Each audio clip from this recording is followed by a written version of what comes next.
So I'm going to talk about basically, in something related to in-memory, but something in a slightly broader context than just the memory technology itself. I'm going to talk about how one should go about building next generation analytic platforms. And I'll show how you can do this effectively using Oracle database in memory and Oracle's converged database model. Let's see, here you go. Safe harbor, I'm supposed to show this for the lawyers. The basic thing that underlies any in-memory transformation is the need for modern enterprises to become real-time enterprises. And this is essential for an enterprise to survive in today's era. And what a real-time enterprise means is something that makes up actual data. It's data-driven, uses metrics based on real data.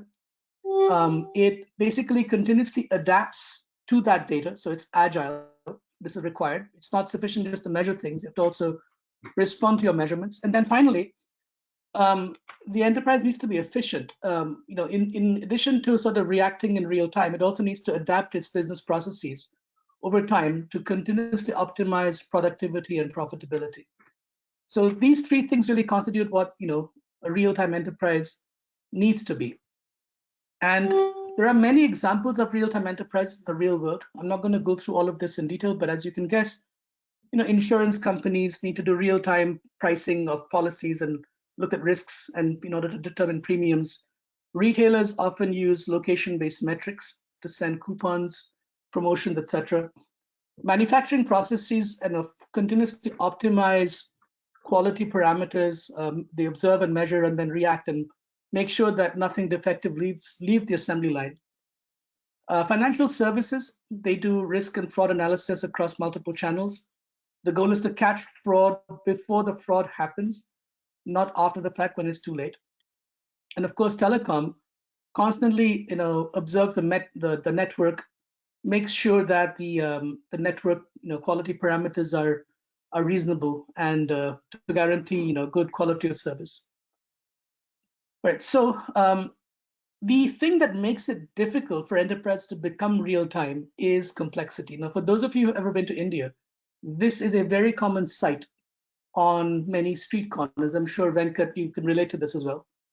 I pity the electrician that works on this junction box. But this happens in enterprises too, where you have multiple systems, many technologies, many implementations, which hurts everything: security, administration, diagnosability, disrupts agility and efficiency. And this is a real example of real world complexity. And I call it die by DIY, where there is so much do-it-yourself technology here. It's very, very difficult to adapt, evolve, and make this architecture agile.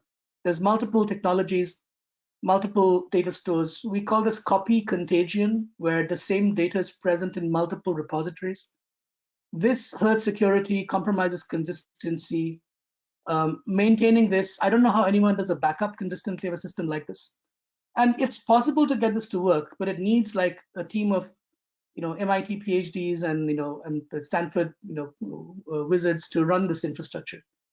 So this is sort of the equivalent of the Indian street corner street light junction box in a way.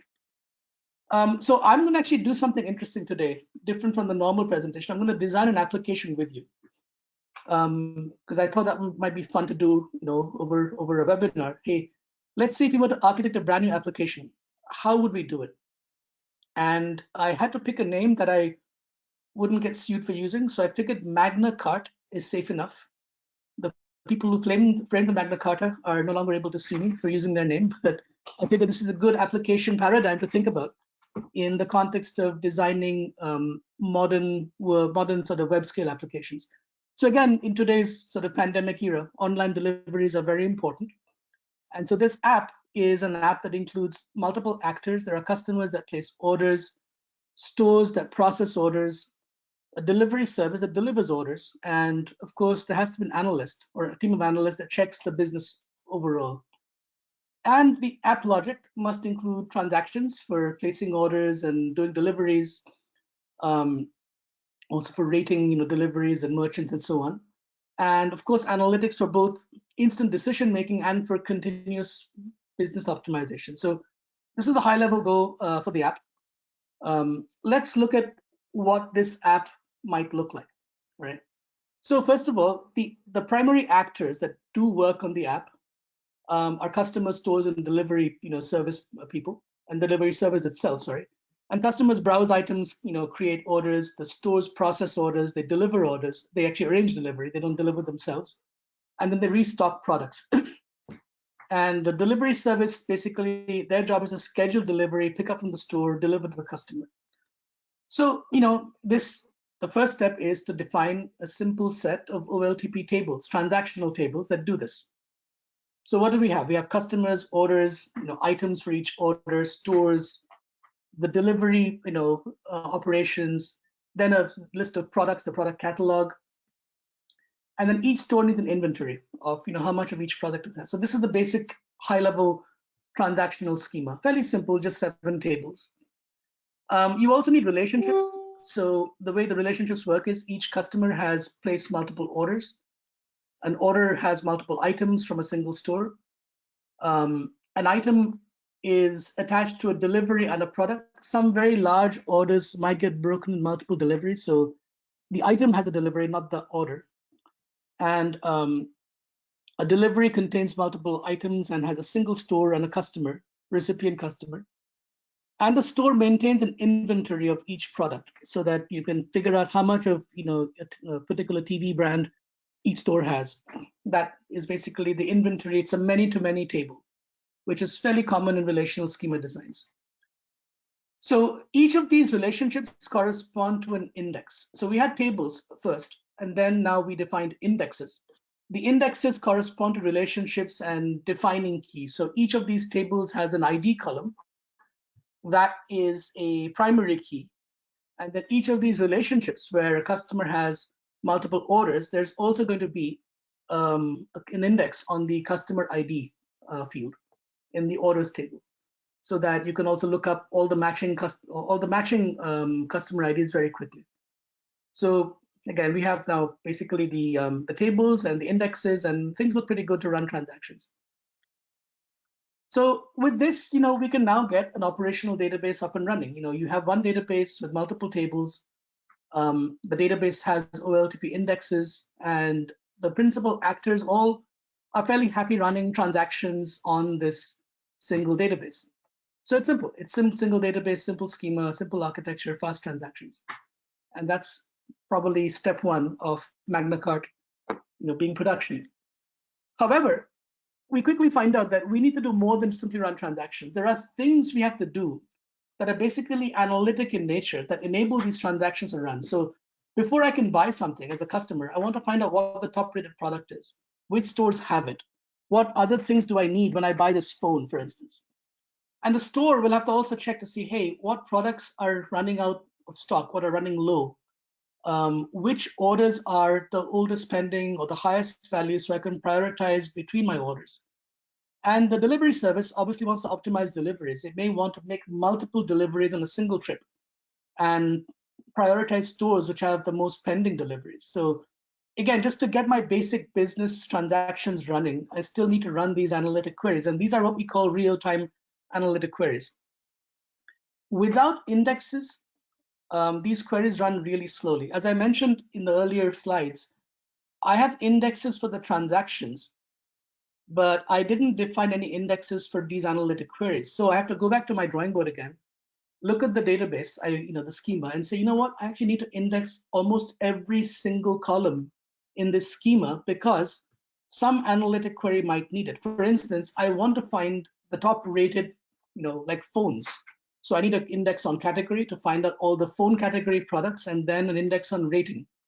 And as you start adding real-time analytics, you find bit by bit, drip by drip, you end up indexing almost every column in the OLTP schema so that your queries run quickly against those tables.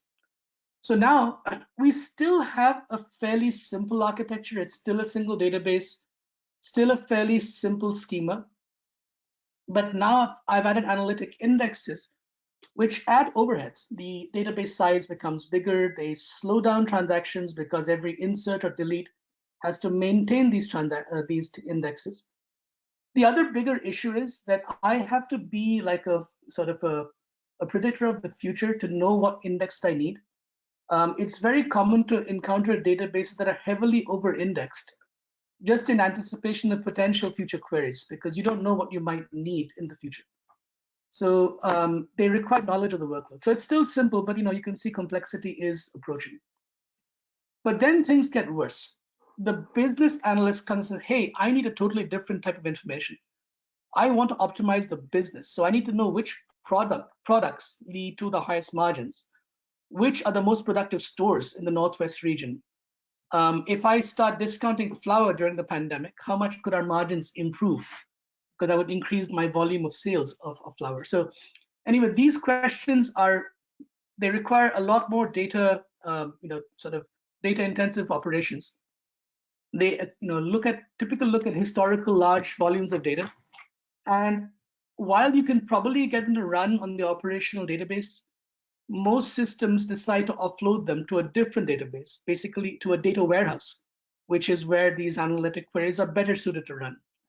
Now, data warehouses have a totally different schema from the OLTP schema. As I mentioned in the OLTP schema, I had a set of 7 source transactional tables. But in the warehouse, all I really want to see is sales by customer, store, and product. Now, this is called a star schema. It's a very typical data warehouse design where I convert that OLTP style sort of schema design into a star, where there's a central fact table of every sale of each item, and then dimension tables describing that sale. So a dimension table for customer, products, and stores. Again, in a conventional database, all of these columns need to be indexed on the data warehouse so that you can run these analytic queries efficiently. What happens then is you've suddenly more than doubled complexity, because now there's a second database to which you have to extract, transform, and load the data because the data is in a different format. This database is a star schema. It is not the standard OLTP normalized schema. So the data has to be converted and the data has to be indexed also on the data warehouse. So now I've got another database with a different schema that needs expensive transformations and indexing. So things are, going downhill steadily, complexity-wise. Now it gets even worse because there are going to be other queries that people say, now, you know what, I am a store or I'm a delivery service. There are things I need to see on a regular basis. And we call these sort of dashboard reports. Most applications, most actors will have dashboards saying, what have I done for the year so far in my sales? What is my growth in sales? What are my top products? How many deliveries were made? Even customers might have dashboards showing, how many products they bought, what their total expenditure, their total, spending was, what products they might be likely to see an interest in next month. These dashboard queries basically can run very frequently. And because they run frequently and they're still pretty resource intensive, the way you run them more efficiently is to create pre-computed summary tables for good performance. So you don't end up recomputing these metrics over and over again. And it's because the warehouse serves this diversity of reporting needs from short and long term that you do need sometimes to cater to the short-term needs by creating these summaries. So I might want to create summaries like my quarterly sales, my monthly deliveries, my top products on the warehouse, and again refreshed internally from the star schema as materialized views.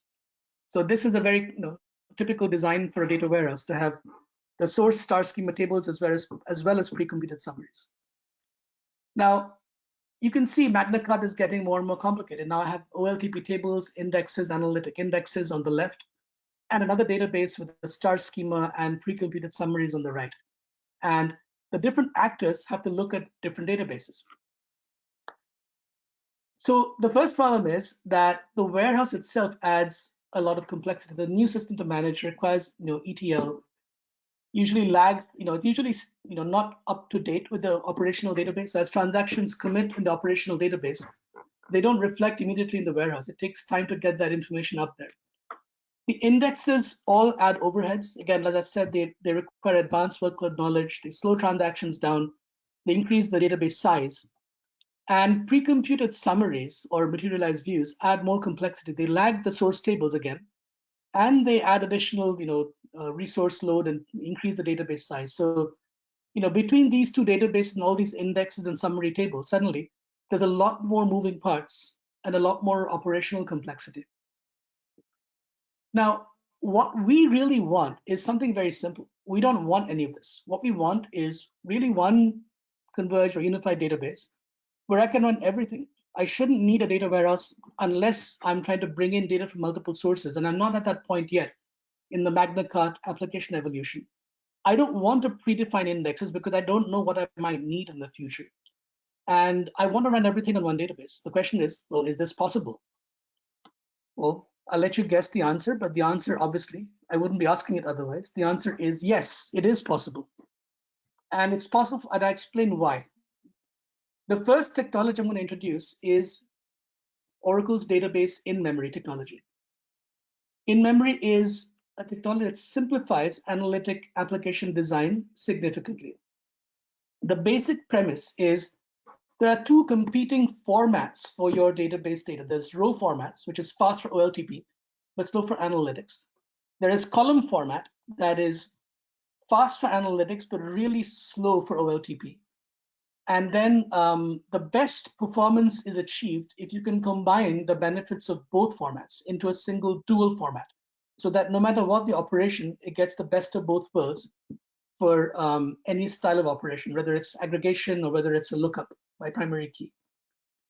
So the way database InMemory is architected, it's a dual format architecture where both these formats are simultaneously active and consistent at the same time. The optimizer automatically chooses the row format for transactions, producing very high transaction throughput. And analytics automatically are directed to the in-memory column format, which is ideal basically for analytic operations using a variety of techniques that I'll talk about next. But the basic, the basic sort of the metric here of interest is that the column format can service billions of rows per second scan speeds on in-memory columnar data. So very, very fast format for analytics. It's not great for OLTP, but it's very good for analytics.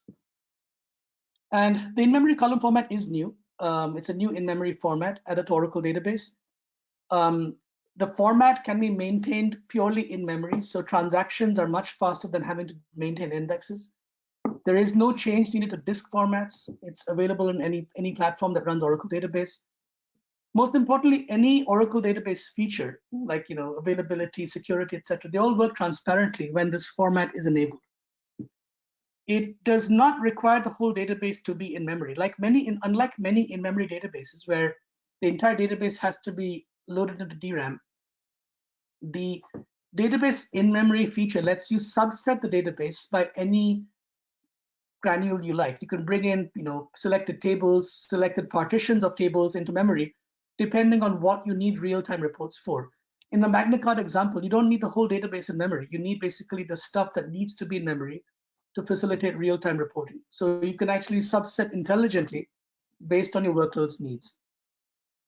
One of the key underlying principles of in-memory processing is SIMD vector processing. First of all, the column format itself has a benefit because you only have to look at the columns you need to look at for a certain query. For instance, if I'm looking for sales in California, I just need to look at the sales in the state column. I don't need to look at every single column in the row. Then, in addition to that, when I do in-memory processing, I can process multiple values in one instruction. So I can compare, for instance, all the multiple values of state with California in one cycle, leading to a massive acceleration in performance. This is only possible when you have contiguous storage of column values. And this is a key reason why in-memory columnar processing can deliver billions of rows per second scan speeds. And no matter how fast your row format is, how clever your programmers are, a row format database can never scan at more than a few million rows per second, which is why you need indexes on row formats. With the column format is so fast, you do not need indexes. It's like 100 times faster, on an average, than scanning the row format.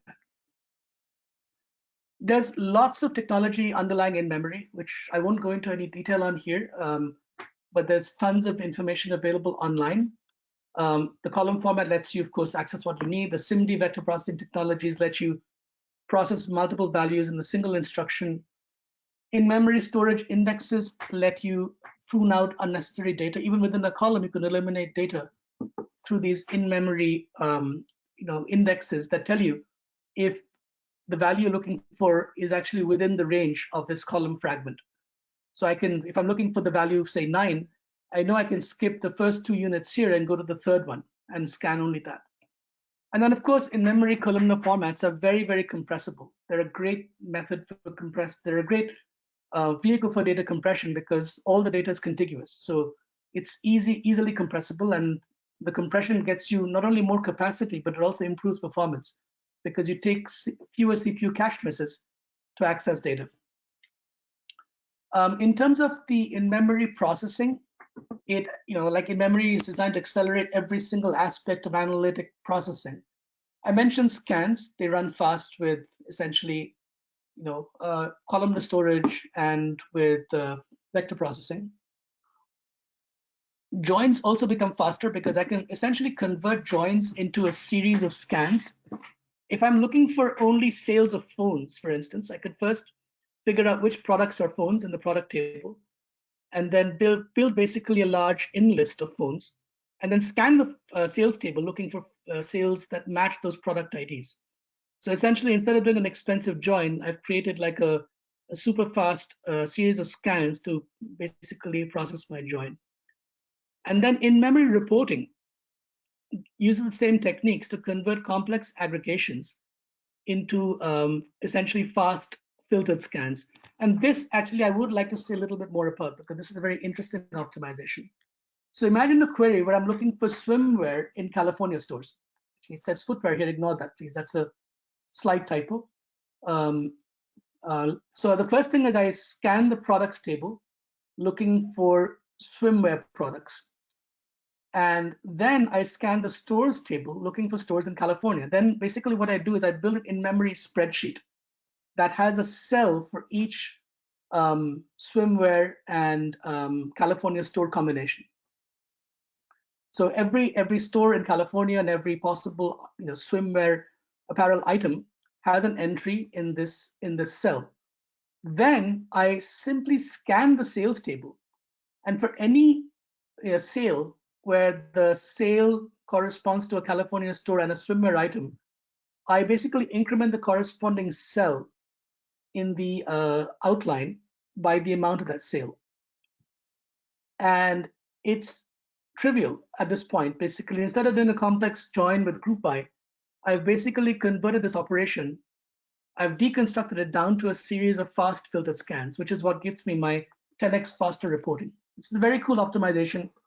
The technical name is vector group by, but think of it as almost instant reporting without the need for a pre-computed summary.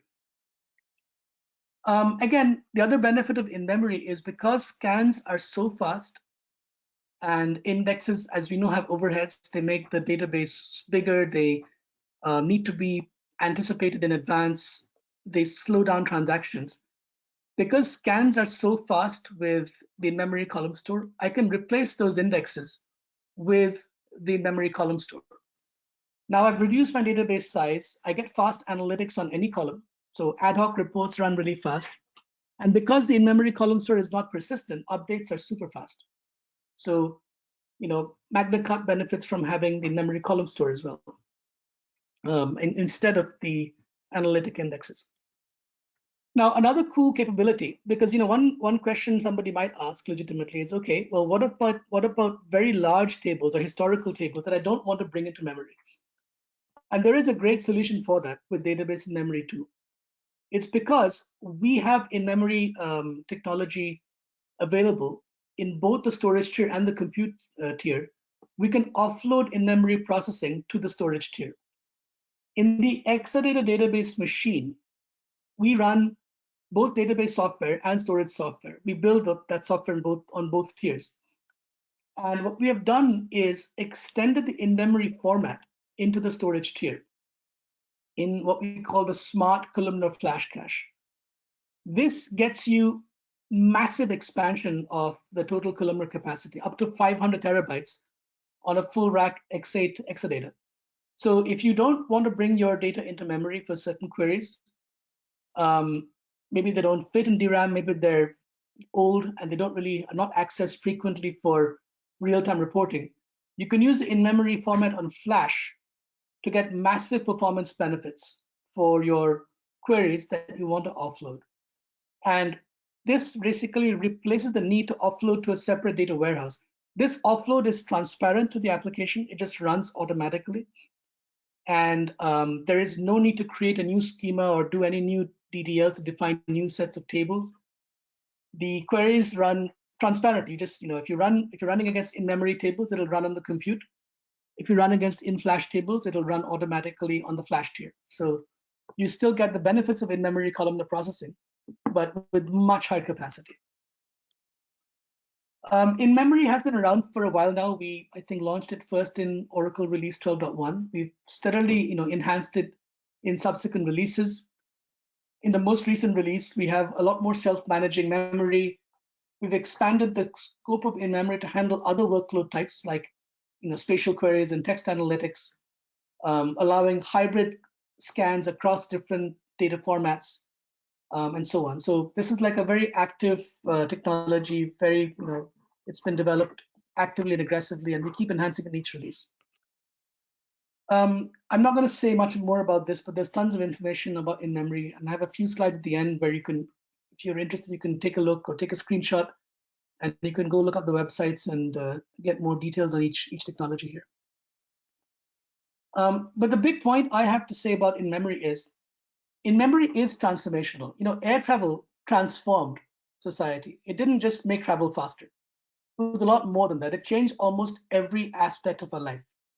I think the fastest Atlantic crossings took about, 5 days in the 1950s. Used to take a couple of weeks in the 19th century, but in the 20th century, ships got faster. But I still think the fastest crossings were around 5 days or so. And often people would create wills before they took a long ocean voyage. With air travel, it changed everything, changed business, trade, politics, education. There was no seasickness anymore, just jet lag. And hopefully we'll all travel one day again to enjoy jet lag. Right now, actually, to me, jet lag is a privilege. It's not actually a negative thing because it means I'm traveling somewhere. But yes, air travel transformed basically society. The same thing with in-memory. It doesn't just improve performance. The fact that you can get instant results means you can make decisions more quickly. The fact that there are no new systems required give you total lower cost. And your overall architecture becomes much simpler, much more agile. So you basically have a much leaner, much simpler overall enterprise analytics deployment with in-memory. Actually, it's not just database memory. I think this is broader than just the Oracle technology. That's one thing I love about this conference, that we all speak the same language, that in-memory is very, very important. And the key thing for all of us to know as a community, it's not simply just a single discrete technology that makes things faster. It really lets you do things in a fundamentally different way. And it's pretty clear to me that the next 5 or 10 years, non-in-memory will become like essentially Windows 98 or rotary phones or something. So in-memory is going to become the future for all enterprise architecture. So again, if you look at the Magna Carta example, in-memory brings us the simplicity we were looking for. Now all these actors can now run on that same database, just with OLTP tables and with OLTP indexes. And the reason is the in-memory column store replaced the need to create these analytic indexes, step one. In-memory on flash replaced the need to create a disjoint data warehouse. And the in-memory reporting technology I described, the thing that creates reports in real time from a series of scans, that's all that basically makes it, in-memory it makes it unnecessary to create pre-computed summaries. You can now run these reports in real time without needing to predefine expensive to maintain pre-computed summary tables. So all your quarterly reports, your sales to date, top products, you can just run those queries at will using the in-memory reporting technology solution. So you get really fast transactions and analytics against all your data without having to have prior knowledge of the workload. And it runs all on a single database, which you can then, of course, scale out to any size you want. But the point is, you don't need to manage multiple systems to run this workload anymore. In-memory is a very widely used technology in Oracle, in the Oracle customer base. Lots of customers with a variety of different applications. One of my personal favorites is Lufthansa, because I love traveling and I look forward to traveling again. And I think back wistfully of all the travels I've done until the beginning of this year. So Lufthansa uses in-memory for a very interesting use case. They actually use it to do analysis of aircraft when an aircraft is basically put in the bay for maintenance. And they call this process a D-check, which runs every few years, 5 or 6 years.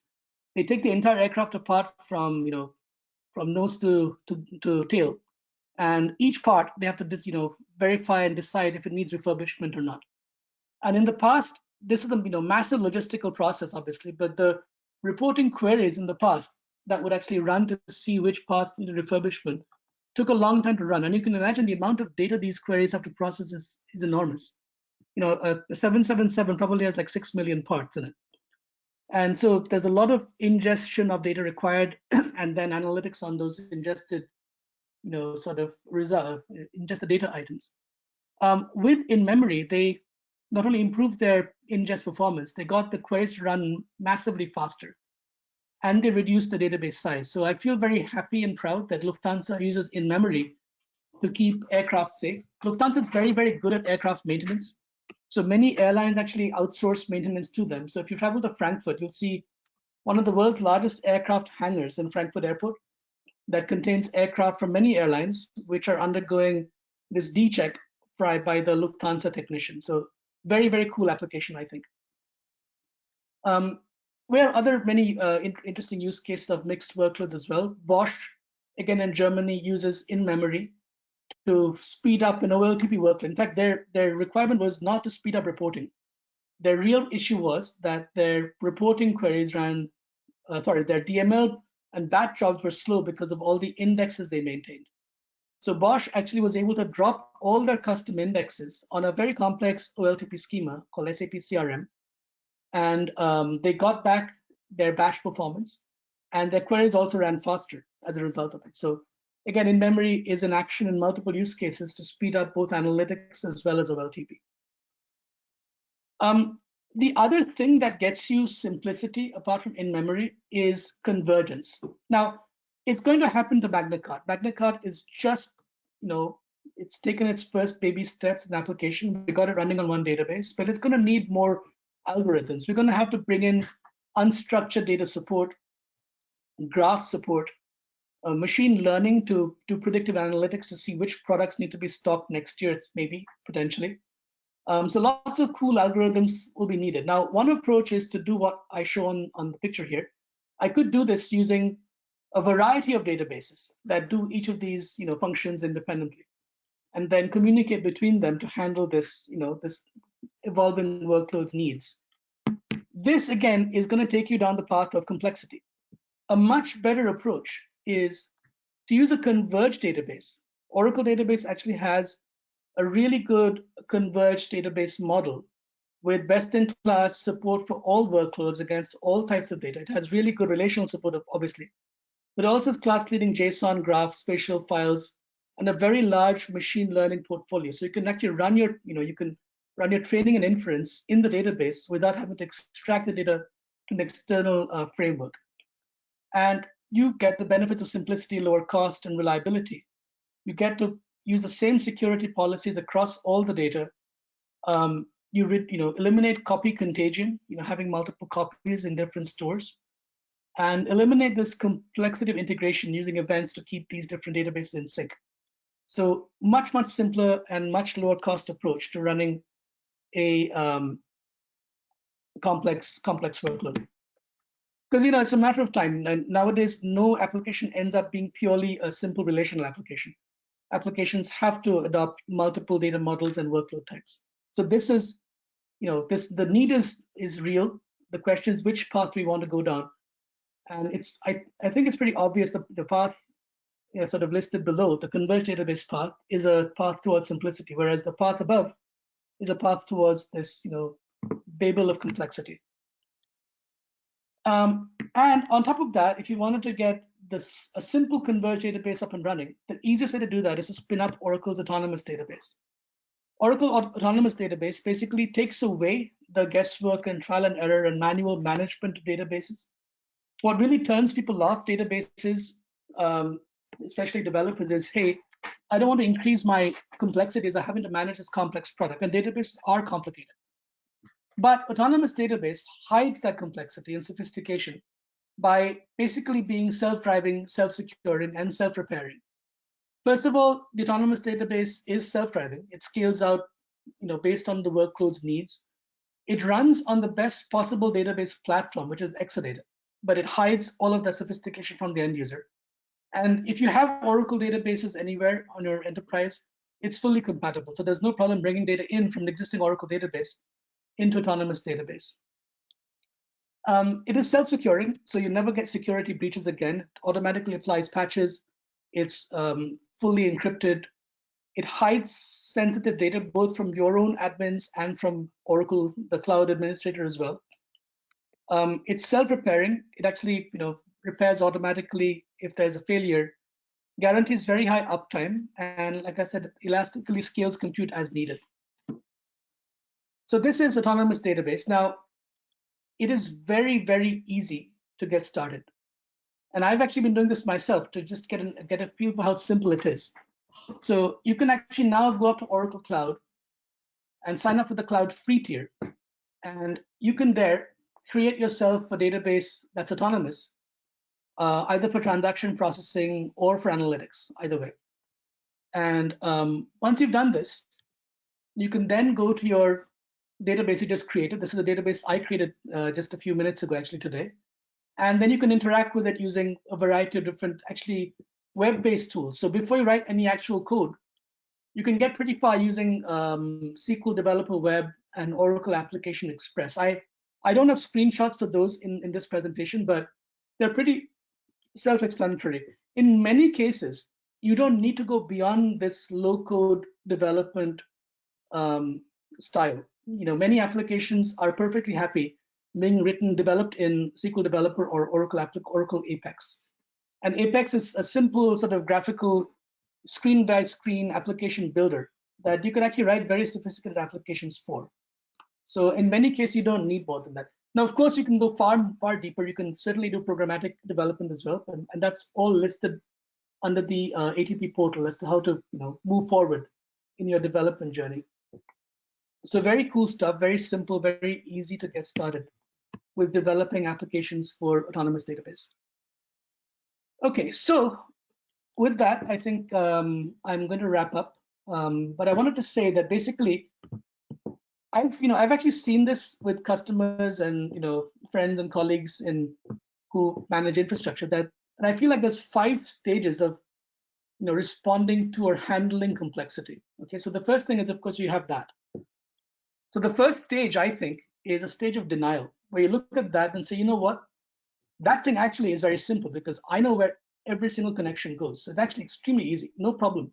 It just looks complicated, but it's actually very, very simple. So this is the first symptom. It's called denial because it's not simple.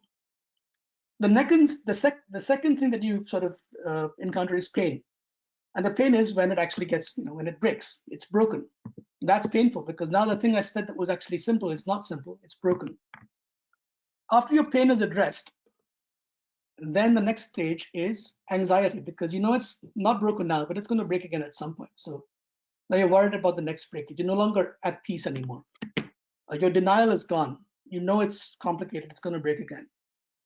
Then you get into depression because there's a cycle of constant breakage and fixing and breakage and fixing. And you say, you know what, this thing is always broken. My life is a disaster and I have to manage this for the rest of my life. So that's depression. It's very negative. It's a, your negativity sort of takes hold at that point. And finally, to deal with that, then of course, this, I'm not saying I've seen this happen to people, but it could happen that you get into substance abuse. You say, you know what, it's just this one time, I won't do it again. It's just this one escalation. So once this escalation is done, I'll go back to being completely, I'll behave well, but it's just this once. I promise, only once, never again. So that's the 5 stages of complexity: denial, pain, anxiety, depression, and substance abuse. And my advice is just say no. I will not go down this path. I will avoid complexity. And there is a quote that somebody, from someone, I've forgotten whom, but the quote this is meaningful, that simplicity is basically the result of resolving complexity. Complexity is the inevitable outcome is you must resolve it and create simplicity. By the way, I mean, the quick thing to point out in computer science and technology, historically over the years, things that have been successful are basically things that are inherently simple. So just look at, for instance, JSON versus XML. JSON became far more successful as a data model because it's inherently simple. You can build complexity on top of JSON in your format, but it's inherently simple, whereas XML is inherently not simple. And the same thing with other concepts, like file systems became popular because a file system is inherently simple. It's open, close, read, write. Very, very simple. And that's why file system became very popular as data, as data management solutions. There's lots of examples like this. REST became popular. It basically much more popular than, Java RMI or SOAP, excuse me, because REST is inherently simple. It's very, very simple, stateless, very easy to build application on top of. And the same thing, with Converged database, you basically get inherent simplicity that lets you build complexity on top, but the solution itself is not inherently complex. Anyway, I'll get off my complexity soapbox and try to wrap up now. If you're interested, it's very easy to start with database and memory.